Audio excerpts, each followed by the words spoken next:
bahwa semakin banyak kau tahu tentang Tuhan, justru hatimu semakin kosong? Semakin sibuk bicara tentang makrifat, tapi jiwamu terasa jauh darinya?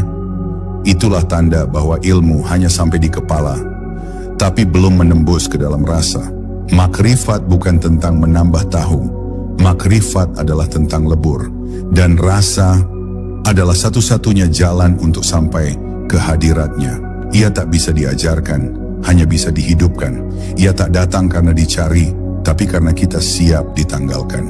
Di sini, kita akan menyelami rahasia terdalam, bahwa rasa yang telah tembus tidak lagi mengenal aku dan dia, yang tersisa hanya dia. Ilmu bisa dihafal, tapi rasa hanya bisa dirasakan. Banyak orang mencari makrifat dengan membawa ransel ilmu. Mereka pikir semakin banyak istilah yang mereka pahami, semakin dekat mereka dengan Allah. Padahal makrifat bukanlah tempat di mana akal menjadi raja. Ia adalah ruang sunyi, tempat di mana rasa menjadi bahasa utama.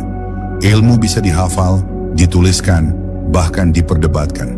Tapi rasa hanya bisa diam dan menyaksikan. Ia tak bisa dijelaskan, tapi bisa menggetarkan jiwa yang terjaga. Makrifat bukan tentang siapa yang paling tahu, tapi siapa yang paling luluh. Di jalan ini, bukan kecerdasan yang membimbing, tapi kelembutan batin yang menuntun. Orang yang cerdas bisa tahu ribuan dalil, tapi orang yang halus rasanya bisa menangis hanya karena sehelai daun gugur. Karena di situ ia melihat ayatnya, bukan dengan pengetahuan, tapi dengan hati yang terbuka tanpa syarat. Rasa itu bukan sesuatu yang bisa diajarkan, tapi bisa disaksikan jika hati telah jernih. Ia seperti cahaya yang tidak dipaksakan. Tak bisa dipanggil, tapi akan datang ketika ruang dalam diri sudah lapang. Itulah mengapa banyak yang terus belajar, tapi tak pernah sampai. Karena mereka tidak sedang berjalan ke dalam, tapi hanya berputar-putar di luar. Padahal Tuhan tidak jauh. Ia lebih dekat dari urat leher. Hanya saja rasa kita terlalu bising untuk menyadarinya. Ada beda antara tahu dan tembus. Mengetahui bahwa api itu panas berbeda dengan menyentuhnya langsung. Begitulah perbedaan antara ilmu dan rasa dalam jalan makrifat. Ilmu memberitahu arah, tapi rasa membuat kita sampai. Ketika rasa itu sudah tembus, tidak ada lagi jarak. Tidak ada lagi aku tahu Tuhan itu ada. Tapi yang tersisa hanya aku menyaksikannya. Bukan karena logika, tapi karena rasa telah tenggelam di dalamnya. Makrifat bukan hasil dari usaha keras, tapi buah dari kepasrahan. Ketika seseorang menyerah total, menanggalkan ego, meninggalkan logika yang ingin mengukur segala, maka ruang batin mulai menerima cahaya. Disitulah rasa tumbuh. Dan rasa itu bukan sekadar emosi, ia bukan perasaan yang datang dan pergi, tapi rasa yang lahir dari kefanaan. Rasa yang menjadi saksi keberadaannya dalam segala. Seringkali, kita terlalu sibuk belajar, tapi lupa untuk diam. Padahal rasa tidak tumbuh dalam keramaian logika, tapi dalam keheningan jiwa. Ketika diam menjadi zikir, ketika tenang menjadi doa, disitulah rasa mulai bicara. Ia tidak bersuara, tapi kita bisa mendengarnya. Ia tidak bergerak, tapi kita bisa merasakannya. Dan saat itulah, makrifat bukan lagi konsep, tapi menjadi keadaan. Maka jangan kejar makrifat dengan kecepatan pikiran, tapi rasakan ia dengan ketenangan hati. Ilmu akan membawamu ke pintu, tapi hanya rasa yang bisa membukanya. Dan saat rasa itu tembus, tidak ada lagi pertanyaan, tidak ada lagi pencarian, hanya ada kehadirannya yang selalu ada, tapi baru kini terasa. Ilmu mengantar, tapi rasa menyaksikan. Di permukaan orang bisa tampak tenang dan pandai berbicara tentang Tuhan. Ia hafal nama-namanya, lancar menjelaskan sifat-sifatnya, bahkan piawai dalam berdebat soal hakikat. Tapi semua itu belum tentu menandakan bahwa hatinya telah menyaksikan.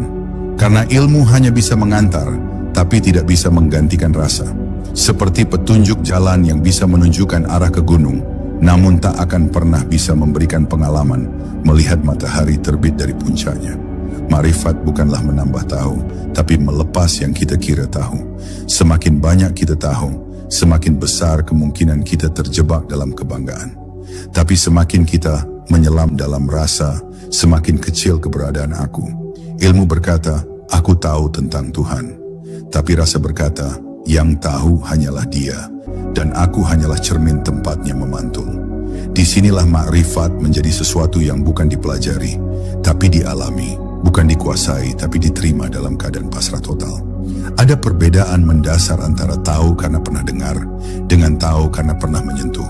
Seorang anak kecil tak tahu teori kasih sayang, tapi bisa memeluk ibunya dengan rasa yang lebih dalam dari 1000 definisi cinta. Begitu pula dalam jalan ke Tuhan, rasa tidak butuh bukti, karena rasa adalah bukti itu sendiri. Ia tidak mencari kesimpulan, karena ia telah sampai pada penyaksian. Ia tidak sibuk dengan pembuktian, karena ia telah larut dalam keyakinan batin yang tak tergoyahkan. Banyak yang salah paham, mereka kira makrifat itu jenjang tertinggi dari ilmu. Padahal makrifat bukan jenjang, bukan tingkatan, bukan sesuatu yang bisa ditempuh dengan logika linear. Ia lebih mirip dengan ketiadaan tangga.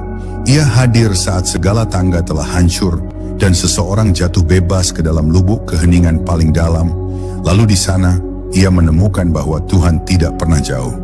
Ia hanya tertutup oleh dinding-dinding aku yang selama ini dipelihara oleh pengetahuan. Disinilah peran rasa menjadi segalanya. Rasa tidak bisa dipaksa tumbuh, tapi bisa dijemput dengan keikhlasan. Ia muncul ketika kita tidak lagi ingin tahu, tapi ingin lebur. Ia datang bukan ketika kepala kita penuh, tapi ketika hati kita kosong. Ketika tidak ada lagi keinginan untuk mengerti, hanya tersisa kerinduan untuk berada dalam kehadirannya. Rasa yang seperti ini tidak berisik, tidak menuntut, dan tidak memaksa. Ia seperti embun yang turun perlahan di pagi hari, tanpa suara, tapi membawa kesejukan yang dalam. Makrifat bukanlah lampu yang kita nyalakan dengan tombol ilmu, tapi cahaya yang menyala sendiri ketika ruang dalam diri telah bersih dari kabut ego. Rasa bukan hasil kerja, tapi karunia. Maka mereka yang sibuk mengejar rasa dengan cara duniawi, seringkali justru semakin jauh. Tapi mereka yang tenang, yang duduk diam dengan hati menghadap ke langit, perlahan rasa itu turun seperti hujan yang tak diminta, tapi sangat dinantikan. Itulah rasa yang menyaksikan, rasa yang menembus batas-batas huruf dan logika. Jadi jangan kira makrifat hanya untuk orang yang banyak belajar. Kadang justru yang tidak banyak bicara, yang tak pandai menjelaskan, yang hanya duduk diam dalam zikir yang khusyuk, telah jauh lebih dekat. Karena makrifat bukan di lidah yang berkata, tapi di hati yang merasa. Bukan di kepala yang menganalisa, tapi di ruh yang menyatu. Dan rasa yang seperti ini tak bisa diajarkan, hanya bisa ditemukan dalam keheningan batin yang berserah sepenuhnya kepadanya.